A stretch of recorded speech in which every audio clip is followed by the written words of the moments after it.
Ok, salut les gars, c'est Brisco, champion du monde de freestyle basket. Aujourd'hui, on se retrouve pour l'épisode numéro 4 de la série Cross-le. Et aujourd'hui, c'est dédié à mon gars Hot Sauce. C'est un très grand streetballer, c'est tout simplement un des pionniers du streetball. Tout simplement parce qu'il a inventé beaucoup de moves, beaucoup de cross qui sont repris par tous les joueurs de street, même en NBA. C'est vraiment un truc de ouf, tout ce qu'il a inventé, il était super créatif. Vu qu'il a créé un paquet de moves en street, aujourd'hui, on va apprendre 4 moves. Ouais, parce que vous êtes de plus en plus nombreux sur les vues, donc faut vous récompenser un petit peu.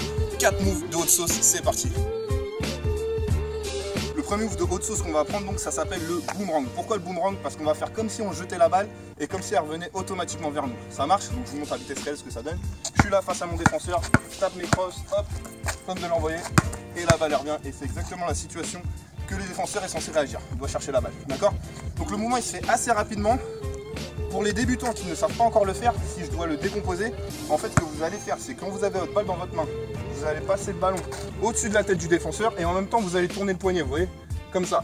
Et avec votre poignet, à ce moment-là, vous renvoyez la balle en l'air, comme ça. C'est comme ça qu'on doit finir. C'est un peu le même geste que quand on tire, sauf que le bras il est inversé. Le but ça va être de y aller mais sans vraiment tordre son poignet comme ça, d'accord? On va essayer d'y aller d'un coup, un petit peu comme quand on fait cette feinte de passe là. Vous voyez, vous savez tous faire cette feinte de passe, donc en fait pour cette feinte de passe c'est quoi? La balle elle est dans la paume de ma main, je tends mon bras et je reviens avec les doigts au dernier moment. Et ben là c'est la même chose, la balle elle est dans la paume de ma main, quand je tends mon bras, je vais aussi tourner mon bras. Donc là tout à l'heure je faisais ça, là je fais ça, je tourne et après je renvoie en l'air. Ok? La feinte de passe c'est clac, j'appuie comme ça, la feinte de boomerang c'est ça, je tourne et quand je suis là, je ramène avec vraiment le bout des doigts. Ok? C'est plus avec le poignet comme on a vu tout à l'heure. Donc si je le fais rapidement, ça fait hop, hop, hop et hop. Ok, il faut vraiment insister, il faut que votre bras il soit bien tendu. Si votre bras il est comme ça ne marchera pas.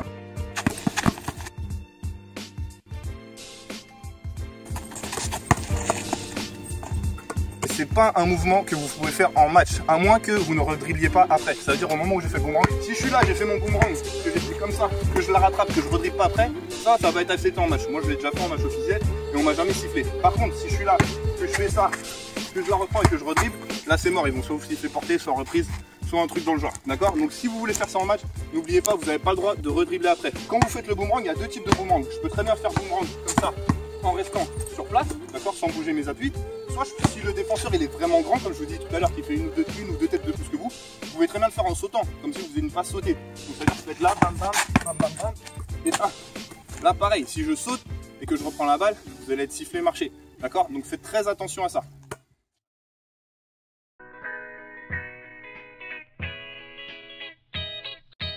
Le deuxième move de Hot Sauce qu'on apprend aujourd'hui, ça s'appelle le Flintstone Shuffle. Même moi je sais même pas ce que ça veut dire en anglais, on va plutôt appeler ça la feinte de grand pont. D'accord? Les feintes de Hot Sauce, faut pas les faire à n'importe quel moment, il y a vraiment des situations précises où il faut utiliser la feinte. Pour le Flintstone Shuffle, donc la feinte de grand pont, la situation qu'on va chercher à avoir, le positionnement du défenseur, c'est quand le défenseur il essaie de nous orienter d'un côté, que ce soit à gauche, soit à droite. Là il m'oriente sur ma gauche, donc qu'est-ce que je vais faire? Je vais dribbler comme ça, de façon à pouvoir mettre mon cross de la main droite. Là comme je vous l'ai expliqué, ce que je vais faire en fait c'est faire une feinte de lui mettre un grand pont. Donc lui il va croire que je lui mets un grand pont et je pars comme ça comme s'il a cherché et je reviens, la balle est derrière lui, elle est restée sur place. Ça marche? Donc le but c'est vraiment d'essayer de faire croire au défenseur que vous voulez lui mettre un grand pont. Donc pour ça vous avez deux possibilités, soit je la mets, soit il est vraiment bas sur ses appuis comme ça et il est vraiment bien orienté vers la gauche et là c'est tout facile parce que j'ai juste à la mettre là et il va rien voir venir, d'accord? Et là je peux partir. Il va forcément partir que je pense que je lui mets un grand pont. Soit s'il est un petit peu plus en face, voilà là il ne m'oriente pas vraiment. Ce que je peux faire pour vraiment forcer, si je veux vraiment faire cette feinte, ce que je vais faire passer c'est le grand pont, au lieu de le faire passer juste à côté de sa jambe, je vais la passer derrière son épaule. Là j'ai plus de chances que ça marche. C'est-à-dire si je la mets là, hop, que je pars comme ça, j'ai de grandes chances aussi que ça marche. Tout simplement parce que l'épaule en fait, il va pas pouvoir tout de suite tourner sa tête. Vous voyez s'il est de face comme ça là, que je la mettais là, il voit très bien que la balle elle est là, c'est toujours dans son champ de vision. Par contre si j'envoie la balle derrière son dos et derrière son épaule, la balle elle est plus du tout dans son champ de vision. Donc il peut pas savoir si elle est là, si elle est là. Donc en gros j'ai une chance sur deux que là le move marche.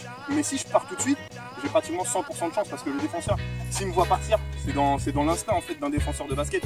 À partir du moment où il voit son attaquant partir, il part en même temps. Que le gars il ait la balle ou même qu'il ait pas la balle, en vrai en défense même quand ça coupe ou quoi, on va toujours suivre l'attaquant. On va toujours devoir garder son joueur parce que généralement on défend en individuel.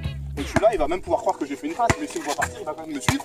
Je reviens et je peux allumer. On l'a fait à vitesse réelle.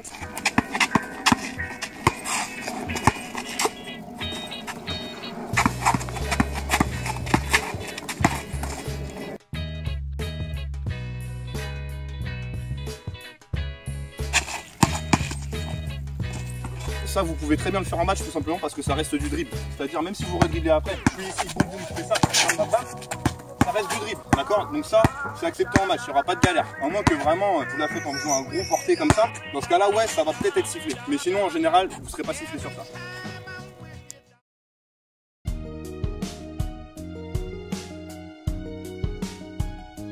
Donc là, celle que je vous apprends, ça s'appelle le sauce touquet hurricane. C'est encore un nom compliqué qu'on va pas se casser la tête à traduire, mais on va appeler ça juste le hurricane. C'est un move que je vous avais déjà appris en freestyle. En gros, le mouvement, c'est-à-dire je suis là, je suis main droite. Le but, ça va être de faire passer la balle derrière ma jambe gauche, mais pas à l'intérieur. Vous voyez, à l'extérieur. Ok? Donc là, je vous l'ai fait de la façon simple, mais là, on va essayer de le faire comme si on faisait un cross. Ça veut dire si je suis en cross, ça pareil. Par contre, c'est une grosse reprise de dribble, d'accord? Donc ne l'utilisez vraiment qu'en street. Faites pas ça en match, vous allez être sur le banc pour un rien. Donc je suis ici, boum boum, je fais mes dribbles croisés. Je vais commencer un dribble croisé, d'accord? Donc de la main droite à la main gauche. Facile, pas de galère. Au moment où j'ai fait ce petit dribble croisé, je vais me décaler en lançant la balle main gauche à ma gauche. Ouais. Donc je suis ici, ça va faire pas chasser et je me décale avec un petit saut. Je rattrape la balle main droite.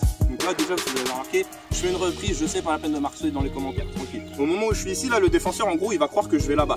Là, mon but, ça va être quoi? Ça va être de changer de direction tout en changeant d'appui. Vous voyez que ma jambe gauche, elle est avancée. Je vais changer de direction comme si j'allais là-bas. Et là, cette fois-ci, c'est ma jambe droite qui est avancée. Donc le défenseur, ça va encore plus le perturber. En toute logique, il va revenir là-bas. Et là, ce que je vais rajouter, donc j'ai déjà fait une feinte d'aller là-bas. Maintenant, je vais là-bas, et bah ça va être feinte d'aller là-bas pour finalement refaire une feinte de l'aller là-bas et de revenir en crossant, en la passant entre mes jambes. Ça marche, c'est assez compliqué, ça fait beaucoup de feintes. En gros, je crois dans le cross, il y a 3 feintes. Mais avec ça, vous avez beaucoup de chances de troubler, de perturber devant le défenseur, voire même de le faire tomber, de lui casser ses chevilles. Ça veut dire que je suis là, petit dribble entre les jambes. Je lance, pas chassé, je rattrape main droite. Je lance pas trop, hein, faut pas abuser. Si vous faites ça, le défenseur il va jamais partir. Donc le but c'est surtout de la lancer en fait dans la longueur et que la balle elle reste à peu près à la même hauteur. C'est-à-dire je suis là, schlac, je rattrape là le plus loin possible. Le fait que vous allez le plus loin possible, ça va inciter le défenseur aussi à vraiment croire que vous allez là-bas en fait. Donc le défenseur il a plus de chances de se décaler. Une fois que je suis là, je reviens sec, boum là-bas, tout en changeant d'appui. Là le défenseur il va croire que je vais là-bas et je repars de ce côté en la ramenant en cross. Ok? On voit ce que ça donne à la vitesse réelle. Je raboum gros.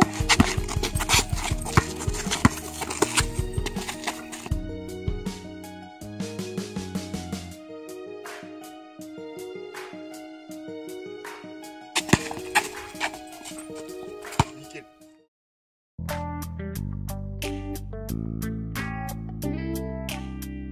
Dernière feinte de haute sauce qu'on va apprendre aujourd'hui. Ça s'appelle l'hypnotiseur, tout simplement parce que ça va y avoir comme but d'hypnotiser le défenseur et de faire croire qu'on a encore le ballon alors qu'en fait la balle elle est partie, soit on a fait une passe, soit on l'a passé derrière son dos. C'est un mouvement que je fais souvent dans mes vidéos aussi, je vous mettrai des exemples en vidéo. Donc je suis ici, là le but ça va vraiment être un petit peu d'endormir le défenseur en fait, donc de faire plein de dribbles. Je peux être lent, je peux être rapide, c'est pas grave, le but c'est que le défenseur il s'habitue à ce que je dribble et qu'il soit un petit peu moins sur ses gardes on va dire. Une fois que le défenseur il est assez proche de moi, il faut vraiment qu'il soit proche de moi. Ce que je vais faire, c'est que je vais envoyer le ballon derrière mon dos d'un seul coup, en essayant qu'il ne s'en rende pas compte. C'est-à-dire je suis là, je dribble, bam bam bam bam bam, hop, et je fais semblant de dribbler, d'accord? Le but c'est vraiment qu'il ne voie rien. En gros, l'astuce, ça va être, c'est un mouvement à utiliser quand votre défenseur il vous colle un maximum. Simplement parce que quand il va me coller, il va vraiment avoir une vue directement sur mon torse. Et moi, vu que j'envoie la balle quand elle est dans mon dos, quand j'envoie la balle, il ne peut pas la voir. S'il est ici que je le fais là, et ben il va forcément voir la balle partir. Par contre, vas-y gros, fais-moi une pression. S'il est là, il cherche vraiment, vous voyez, et que je fais ça, là il voit rien du tout. Les points à retenir, c'est vraiment utiliser ce mouvement lorsque votre défenseur vous colle. Deuxième point à retenir, ce que je pourrais vous dire, c'est que quand vous utilisez ce mouvement, soit vous le faites en 2 contre 2, soit vous le faites quand il y a vraiment un coéquipier juste derrière pour rattraper la balle. Parce que généralement, si vous le faites en 5 contre 5, qu'il y a tous ses potes derrière, vous allez envoyer la balle derrière, ok, il va croire que vous avez encore la balle, ok, ça va être spectaculaire, vous allez être content, mais au final, vous aurez perdu la balle. Et c'est pas le but du streetball, le but c'est de faire du spectacle, mais c'est quand même de garder la balle et d'essayer de marquer derrière. Après, si vous le faites en 1 contre 1, bien sûr, ça c'est un move qui va marcher à tous les coups si vous le faites bien. Petite astuce, si vous avez du mal à placer l'hypnotizer, moi quand je veux qu'elle soit vraiment être sûre de placer, ce que je fais et ce qui m'aide beaucoup, c'est qu'au moment où j'envoie la balle derrière, je mets ma main devant les yeux du défenseur. En fait, l'espace, le moment où j'envoie la balle, s'il y a ma main devant ses yeux, lui il va pas voir que j'envoie la balle, même s'il est loin en fait, comme je vous disais tout à l'heure, s'il est ici, que j'envoie la balle, il la verra. Par contre, si je suis ici, que je fais ça, il voit rien du tout. Vous voyez, il faut pas commencer comme ça, laissez votre main 10 ans, sinon il va jarter votre main. D'accord, c'est vraiment au moment où vous êtes prêt à l'envoyer derrière, hop, je mets ma main, bom bom bom. Excuse-moi.